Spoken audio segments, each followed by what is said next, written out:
everybody, it's Becky with Icing on Top Becky's Cakes, and today we're going to cover piping tips, what they do, which ones you actually need, and the deal breakers for me, which ones I cannot live without.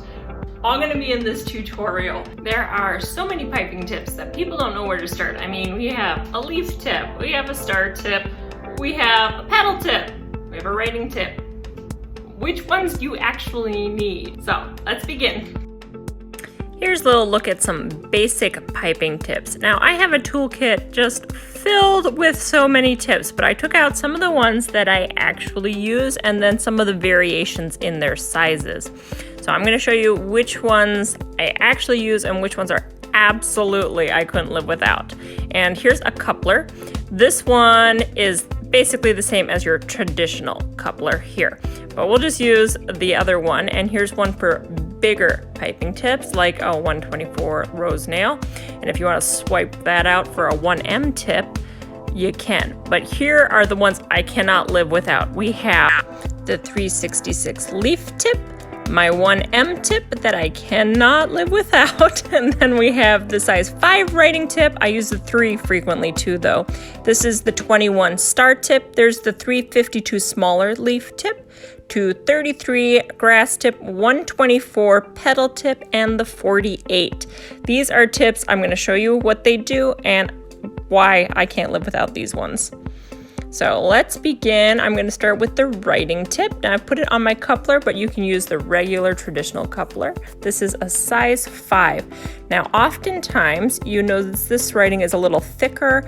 I often use the size 3 instead, so either of those sizes. Now my handwriting, not as neat as some of yours, so don't judge my handwriting. But I can also use this tip for a border too, which is why I say the size 5 tip, because you can use it as a nice little pearl-like border or for writing. So that's why I say the size 5 is the one I can't live without. You can also use it for dots. So there's a couple dots there for you. Now let's swap it out. That's the nice thing about the couplers, we can swap it out. So we swapped that one out, but here look at the other sizes. I am holding in my hand a size 10, which I do like for some polka dots or for some other kind of ideas. So, but it's not one of mine that I can't live without, but I do really enjoy that one. And then the size 1 is teeny tiny for teeny tiny details. So I'm just giving you a look so you can compare what it looks like in the other sizes. So swapping it out for my 21 star tip. Now you'll see lots of different sizes star tips, but this one I think is the best for a border. So if you're just piping a shell border like this is the tip I like the best, the 21. It does great for little stars, little shells like this. If you want to go the other way and you're making a really fancy border, it's the most versatile of the star tips. I think I use it the most, so that's why I say the 21. But as you can see behind this one, I had a couple other star tips. I even do a little rosette swirl with this one. So you can have one with more teeth or less teeth, but basically they all do the same thing. This is the 352 leaf tip. I use this the most whenever I'm piping flowers or any kind of foliage. You can pipe a little short one, little long one by just continuing the pressure. So you can pipe all kinds of leaves. I even use it for petals on certain flowers. And you can use it as a little border of leaves around the bottom if you have some kind of flower cake and you want to keep going with that theme. Definitely love the leaf tip. But if you don't have a leaf tip, you can cut your bag in the shape of a triangle and get a very similar look, but this will give you an even sharper leaf look, so I would stick with that. Then we have a petal tip. Now I'm demonstrating with the 104, but really it's the 124, the larger one, that I can't live without because I also pipe my flowers and my roses. This one, I'm just going to show you how to pipe a little flower with it. But you can do the same thing with a 124 tip. It'll just be a bigger flower, but you could also do roses. You can do roses with either, but this one would create smaller roses, obviously. But I also use it for borders, if you're doing like a ruffly border or ruffles on the cake or something. Again, the 124 tip will give you a bigger ruffle. So I was demonstrating with this one because I was just swapping out tips here. But my can't live without tip, that would be the 124, the one that's slightly larger. This one you can do little banners with, and so can you with the 124. Any of the Petal tips, they're just more narrow on one end and thicker on the other end, so it gives you a little bit of a roughly look. See, even if you pipe straight across, you've kind of got a little pleated look going on. Here's a drop flower. This one's 224. It's not one of my live without ones, but it is pretty if you just want quick little flowers. Often I just pipe my own flowers with a petal tip or something, or a star tip, but this is what the drop tips look like. That was just a straight pipe down, and then for drop flowers, often you want to twist your wrist as you go, and it makes more of a little flower look. And these drop flowers can come in different sizes. This one's got more of a jagged edges, but it looks pretty similar to the original one. So there's not too much difference between the drop flowers, but they do come in larger and smaller sizes too. Alrighty, we'll swap that out for the 48. Now this is one of my favorite tips, just because I like basket weaving. And so I do, if you hadn't noticed in my tutorials, I do a lot of flower cakes and stuff. So when I do these flower cakes, sometimes it's nice just to do a basket around the side of the cake, so you have like a basket border. So yeah, so then you have to know how to do the basket weave. So you have to have the 48 tips. So here we go with the basket weave. Now the basket weave is actually really easy once you get the practice down, and you just have a feel for it after a little bit, which is why I created my practice piping sheets, so that when I was teaching a class, I could show them how to get the rhythm down. And once you have the rhythm down, it's really easy to just do it on the side of the cake, and it's a really fun look. So if you want to check out the piping practice sheets, I'm gonna talk a little more about it later, but I'm gonna put the link down below in the details so you can go to that tutorial and those free printouts. But yeah, basket weave, I love this tip. This is tip 48.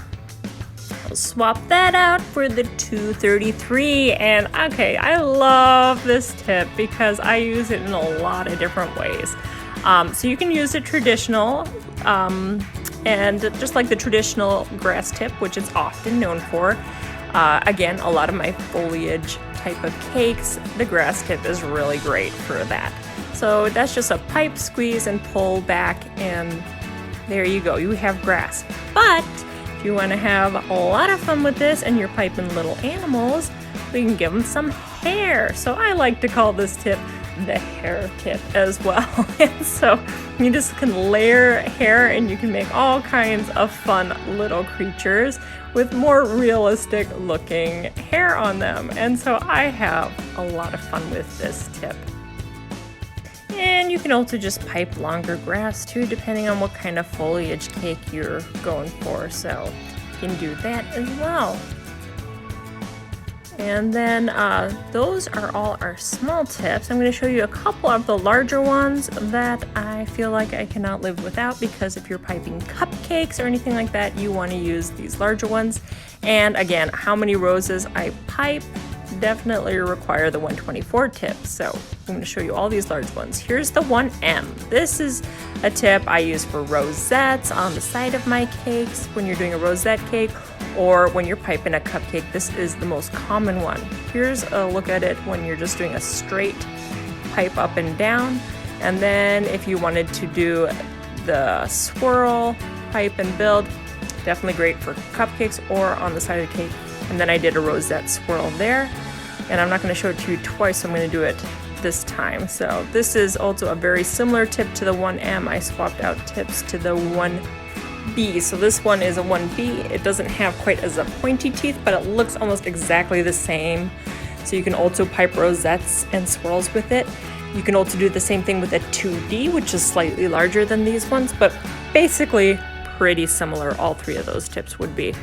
Then you can have a large French tip, which is a 4B, and this one you can pipe on cupcakes too. And anything with a lot of teeth like this, I call the French tip, I think is most commonly known as.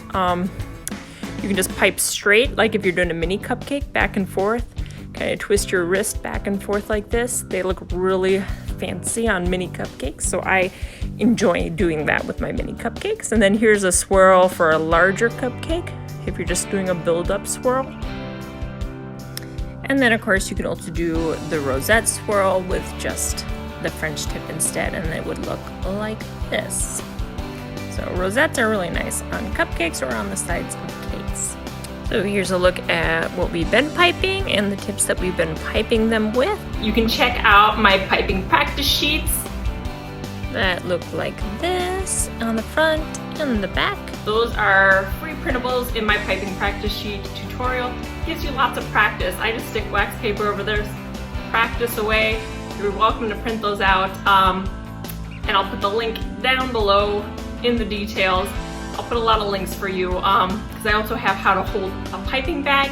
If you haven't checked out that tutorial, how to use a coupler, insert it in your piping bag, fill the piping bag. I'm going to cover that in a different tutorial, so I'll put that link down below too. So I hope this has been helpful to you, what kind of designs you can get with the different kinds of piping tips, which ones you really need to start out cake decorating, or even what my favorites are if you were just curious. But I hope you had fun with this tutorial. Thanks for joining me, and please subscribe to my channel for lots of fun tutorials.